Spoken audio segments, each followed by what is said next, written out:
मी आज तुमच्यासोबत एक एक्सपिरियन्स शेअर करणार आहे. खराब होता पण ठीक आहे.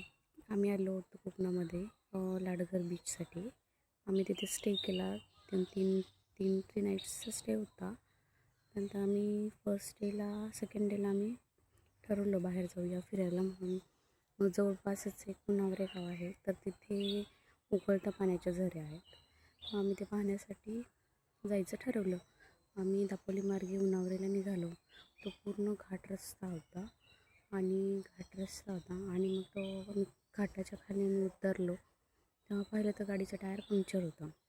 आणि त्यानंतर मग आता विचार की त्यांना तिथल्या गावातले लोक, त्यांना मी विचारलं की इथे जवळपास कुठे पंक्चरवाला आहे का. तर ते बोलले की इथे 7 ते 10 किलोमीटर तुम्हाला जावं लागेल फणसू गावामध्ये. तिथे तेच गाव एक जवळ होतं जिथे सगळ्या सुविधा उपलब्ध होत्या. मग ते आता आम्ही विचार केला की तिथेपर्यंत गाडी जाणं शक्यच नव्हतं, कारण गाडीचा टायर पूर्ण खाली बसला होता. त्यानंतर मग आम्ही तिथेच दुकानामध्ये एका चौकशी केली, तर तिथले एक काका आले होते. तिथेच ते पाणी पिण्यासाठी तिथे त्या शॉपमध्ये आले होते. मग त्यांना विचारलं आम्ही. तर ते बोलले की हे बघा, ते काका बोलले की ते पाणी पिण्यासाठी आलं होतं. त्यांनी विचारलं की तुला स्टेपनीला टाकून देता येईल का. तर ते बोलले हो. त्यांनी मग आम्हाला स्टेपनी टाकून दिली. पण स्टेपनी असं होतं की आम्ही स्टेपनी खूप दिवस झाले पाहिलीच नव्हती, तर त्यामध्ये बिलकुलच हवा नव्हती. स्टेपनी पण पूर्ण थोडीशी स्टेपनीमध्ये हवा राहिली होती. त्यानंतर मग आम्ही विचार केला आता काय करायचं. मग मी म्हटलं चला बघूयात कुठंपर्यंत जाते स्टेपनीची हवा. त्यानंतर आम्ही तिथले तो स्टेपनी लावत होता तोपर्यंत आम्ही ते झरे पाहून आलो गरम पाण्याचे. तर ते खरंच छान होतं, पण तेवढं मेंटेन केलेलं नव्हतं. निसर्गाचं एवढा सुंदर चमत्कार थोडंसं मेंटेन केलं असतं खूप छान ती जागा झाली असती. त्यानंतर मग आम्ही गेलो. पण ठीक आहे, असो आपला मुद्दा आहे त्या दिवशी काय घडलं. त्यानंतर मग आम्ही निघालो. मी घाट चढून वरती आलो. ते गाव पूर्ण घाटाच्या खाली आहे. तिथून आम्ही तसंच घाटाच्या वरती आलो. स्टेपनीच्या हवा जेवढी होती तेवढ्याच हवेवरती. आणि त्यानंतर वरती आलो तर स्टेपनीची पूर्ण हवा पण त्यामधून गेली होती. पूर्णच हवा त्यामधून गेली. आणि मग आता काय करायचं, गाडी पूर्ण खाली बसली होती. मी एका गावामध्ये विचारलं तर ते बोलले की नाही, तुम्हाला फणसूलाच जावं लागेल, तुम्हाला दुसरा काहीच ऑप्शन नाही. आणि तिथे असं आहे की कोकणामध्ये मेले लोक दिसत पण नाही आणि कोणी म्हणजे रोडवरती कोणीच नव्हतं. मग एका बाईकवरून 3 मुलं चालली होती. मग त्यांनी आम्हाला सांगितलं.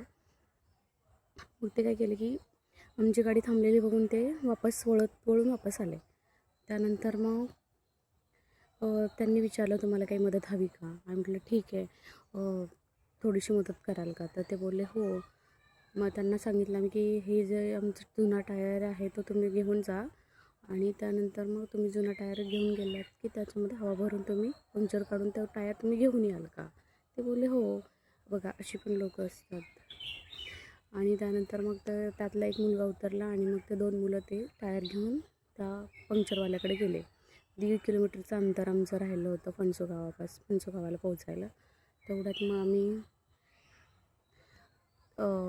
तिथेच थांबलो आणि ते 2 मुलं पंक्चर काढण्यासाठी टायर घेऊन गेले. त्यानंतर मग तिकडे आणि ते वापस आम्ही त्यांची वाट बघत तिथे बसलो होतो. मग ते वापस आले टायर घेऊन, तर ते म्हणाले की तुमचा टायर फाटला आहे.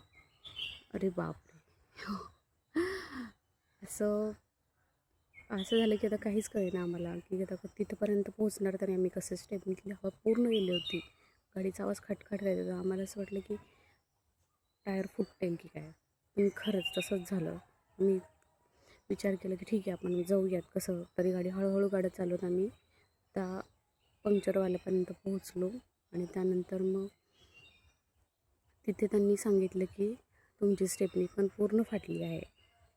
हवा नसल्यामुळे तुम्ही गाडी चालवली त्यामुळे तुमची स्टेपनी पण फाटली आहे. आता तर मग करायचं काय. दोन्ही टायर आमचे कामातून गेले होते. एक तर स्टेपनी पण गेली आणि मेन टायर पण तो पण खराब झाला होता. तो म्हणाला की ठीक आहे, मी काहीतरी सुचवतो. बघा हा जुगाड फक्त आपण कोकणात लोकांकडून शिकू शकतो. त्यानंतर मग त्यांनी विचार केला की मी आता मला आतमध्ये ट्यूब टाकून देतो आणि आतून तुम्हाला एक पॅच लावून देतो, जेव्हा फाटला आहे तिथे तुम्हाला मी पॅच लावून देतो. म्हटलं ठीक आहे.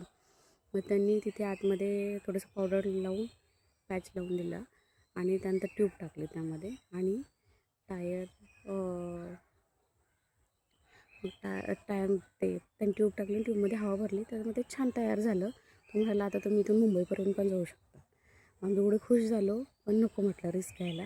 मग विचार केला की अगोदर जेवण करूया, कारण आमच्यासोबत लहान मुलं होती. अशा अवस्थेत आम्ही त्यांना खूप वेळ तसंच बसवू शकत नव्हतो, कारण त्यांना पण खूप भूक लागली होती. त्यानंतर मग आम्ही अगोदर लाडघरला गेलो, तिथे जेवण केलं, थोडा आराम केला. नंतर आम्ही दापोलीला गेलो, तिथे टायर चेंज करून घेतले. बघा कोकणात येताना प्रत्येक गोष्ट अनुभव आल्याशिवाय नाही कळत. कोकणात जाताना नेहमी एक पंप आपल्यासोबत ठेवायलाच पाहिजे, ते खूप इम्पॉर्टंट आहे.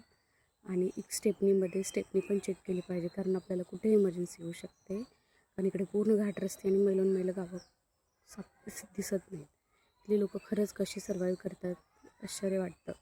छोट्या छोट्या गोष्टींसाठी त्यांना बाहेरगावी जाऊन भाज्या घेऊन याव्या लागतात, सगळ्या गोष्टी बाहेरगावी जाऊन आणाव्या लागतात.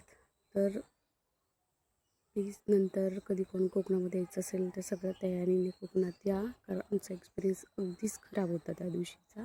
आमचा पूर्ण दिवस यामध्येच गेला, आम्ही कुठेच एन्जॉय नाही करू शकलो. ठीक आहे, एवढंच सांगायचं होतं मला. थँक्यू.